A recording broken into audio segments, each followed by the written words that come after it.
The following are true stories. May 26, 2003, Aaron Ralston was hiking.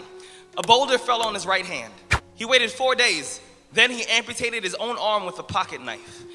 On New Year's Eve, a woman was bungee jumping in Zimbabwe. The cord broke. She then fell into a river and had to swim back to land in crocodile-infested waters with a broken collarbone. Claire Champlin was smashed in the face by a 5-pound watermelon being propelled by a slingshot. Matthew Brobus was hit by a javelin. David Striegel was punched in the mouth by a kangaroo. The most amazing part of these stories is when asked about the experience, they all smiled, shrugged, and said, I guess things could have been worse. So go ahead. Tell me that you're having a bad day. Tell me about the traffic.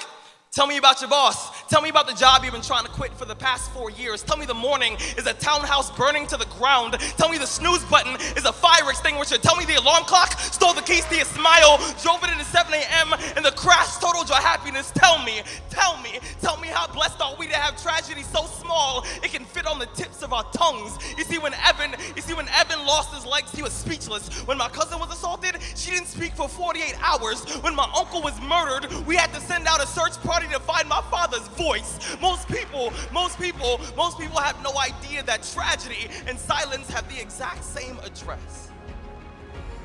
When your day is a museum of disappointments hanging from events that were outside of your control.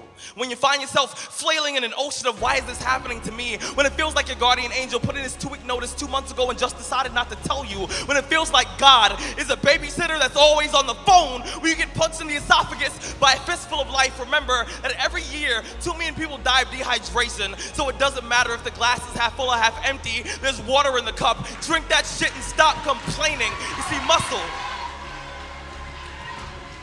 see, muscle is created by repeatedly lifting things that have been designed to weigh us down. So when your shoulders feel heavy, stand up straight, lift your chin. Hell, call it exercise. Remember that life is a gym membership with a really complicated cancellation policy. Remember that you will survive. Remember, things could be worse. Remember, we are never, ever given anything that we can't handle. When the world crumbles around you, you have to look at the wreckage and then build a new one out of all the pieces that are still here. Remember, you are still here. The human heart beats approximately 4,000 times per hour, and each pulse, each throb, each